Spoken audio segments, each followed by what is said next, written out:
Salam semua, kembali lagi di channel ini.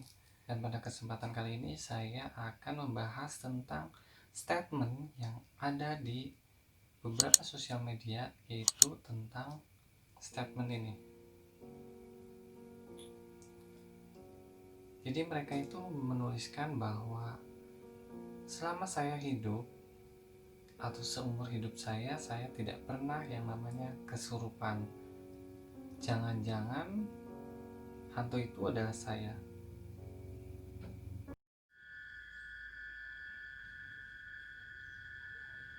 Nah, kaitannya dengan statement tersebut bahwa saya pun pernah menanyakan kepada teman saya tentang bagaimana sih rasanya itu kesurupan. Dia menjawab bahwa rasanya kesurupan itu seperti bukan seperti odading mangoleh. Kayak gini. Jadi menurut dia bahwa saat dia kesurupan itu dia tidak ingat apapun. Jadi dia merasa seperti tertidur, layaknya kita tidur malam, dan tahu-tahu ketika kita bangun kita merasa lemas ataupun capek karena energi yang telah kita keluarkan. Itu menurut dia. Nah, tetapi kenapa seorang itu bisa kesurupan ataupun kerasukan? Mungkin ada beberapa penjelasan yang akan dibahas dalam video kali ini.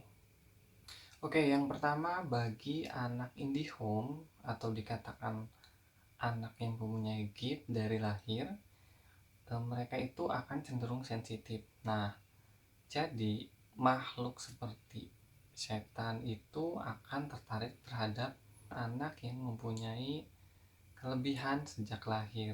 Makanya anak IndiHome ini biasanya apabila dia tidak kuat ataupun tidak bisa menahan serangan ataupun gangguan dari makhluk tersebut, dia akan kerasukan atau yang dikatakan kesurupan karena tubuhnya itu diambil alih oleh makhluk tersebut.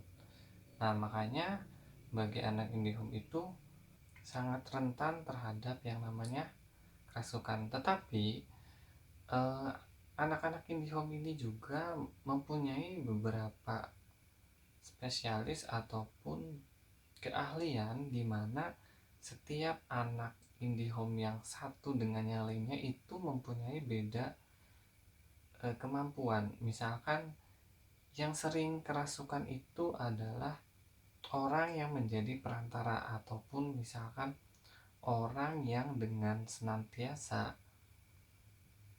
bersedia dimasuki oleh makhluk tersebut.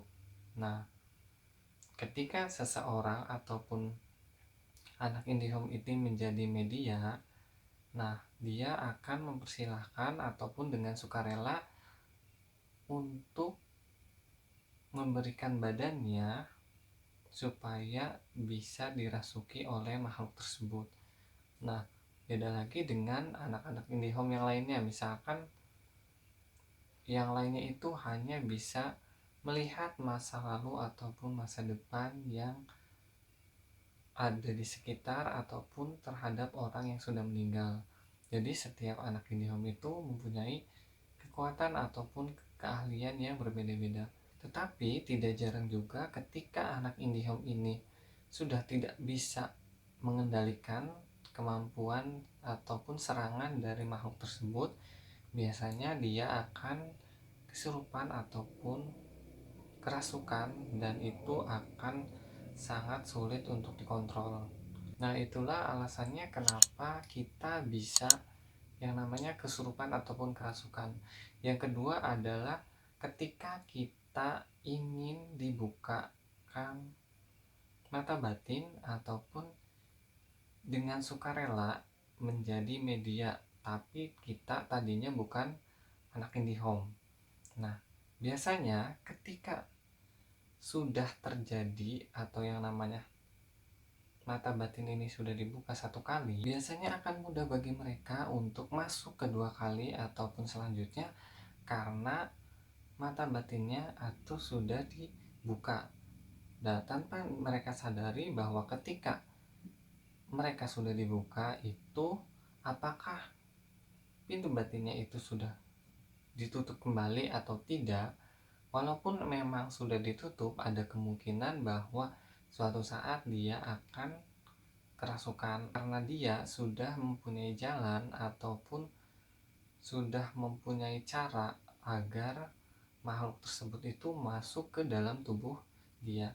Nah, jadi bagi mereka yang sengaja membukakan pintu batinnya ataupun sengaja ingin dirasuki itu, mungkin suatu saat bisa terjadi yang namanya kesurupan kembali tanpa adanya pengawasan ataupun orang yang membukakan pintu batinnya tadi.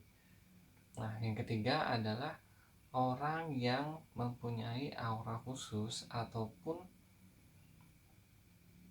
aura yang mungkin tidak biasa menurut orang-orang di sekitarnya.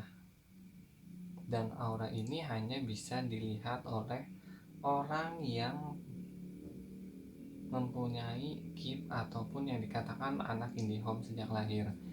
Contohnya gini, ketika kita mempunyai aura yang menarik bagi mereka, misalkan aura tersebut itu menarik makhluk seperti kuntilanak, pocong, genderuwo, dan lain-lain, itu mereka akan tertarik kepada kita dan akan mengikuti kita kemanapun, walaupun hanya sesaat, karena menurut mereka itu kita menjadi objek yang menarik bagi mereka. Nah, hal ini pernah saya alami ketika saya datang ke suatu tempat dan teman saya cuman tersenyum melihat saya karena dia kebetulan bisa melihat bahwa saya itu diikuti oleh Tante Kay, dimana menurut teman saya bahwa entah itu dia yang tertarik kepada saya ataupun entah gimana, karena menurut dia bahwa saya itu mempunyai aura yang berbeda dengan orang lain. Makanya teman saya hanya tersenyum dan ketawa-ketawa ketika melihat saya. Dan saya pun tahu bahwa pasti dia melihat sesuatu, tapi dia tidak menjawabnya. Nah, setelah beberapa hari kemudian dia menjelaskan bahwa saya itu diikuti oleh Tante K, di mana menurut dia itu katanya tertarik terhadap saya, dan saya hanya tersenyum saja karena cenderung saya tidak bisa melihatnya. Nah, itu adalah alasan ketiga kenapa kita mungkin bisa kerasukan ataupun kesurupan. Tetapi pada kuncinya, ketika kita tidak ingin ataupun kita menolak, dalam artian kita mempunyai keyakinan bahwa kita tidak ingin ataupun tidak mau makhluk tersebut masuk ke dalam tubuh kita, dan otomatis dengan cara seperti itu mereka tidak akan bisa masuk ataupun mengambil alih tubuh kita. Nah, dan alasan yang keempat adalah ketika kita banyak pikiran ataupun tubuh kita itu sangat lemah. Nah, dimana dalam keadaan ini biasanya orang akan mengalami yang namanya ketindihan ataupun proses dimana dia akan diambil alih ataupun dia merasa bahwa ada sesuatu di depan matanya persis, dimana dia sulit untuk mengendalikan tubuh dia. Nah, pada saat itulah terjadi kepada orang yang mungkin dikatakan tidak mempunyai kemampuan apapun, tetapi orang tersebut bisa saja terjadi kesurupan karena dia sedang banyak pikiran ataupun sedang lelah. Nah, pada saat itulah dia akan mudah terrasuki ataupun mudah kesurupan. Nah, beda lagi dengan halnya terjadi kepada anak yang mempunyai kemampuan khusus atau namanya indigo. Nah, kepada anak indigo ini biasanya kalau misalkan dia mempunyai kemampuan khusus saat kesurupan ataupun mengalami gangguan tetapi tidak kesurupan, mungkin dia akan melakukan astral projection, atau dengan tidak sengaja jiwa atau roh dia itu tertarik atau ditarik oleh makhluk tersebut, karena pada saat itu tubuh kita itu sedang lelah ataupun tidak fit karena kecapean ataupun banyak pikiran. Nah, pada saat itulah kemampuannya itu akan sulit untuk menahan makhluk tersebut, sehingga dengan mudah mereka akan mengganggu kita dan memaksa kita untuk melakukan astral projection. Nah, jadi bagaimana supaya kita tidak mengalami yang namanya kesurupan? Nah, tentu saja balik lagi kepada diri kita bahwa kita harus yakin bahwa kita tidak mau ataupun tidak bersedia untuk yang namanya menjadi media ataupun tempat bagi makhluk-makhluk tersebut. Nah, yang kedua mungkin balik lagi ke kepercayaan diri kita ataupun kepercayaan agama kita, di mana setiap agama itu mengajarkan bahwa kita harus berbuat baik, kita harus berdoa dalam segala apapun. Nah, hal inilah yang menjadikan benteng ataupun perisai terhadap diri kita. Nah, dengan cara itu kita bisa terhindar yang namanya kesurupan ataupun kerasukan.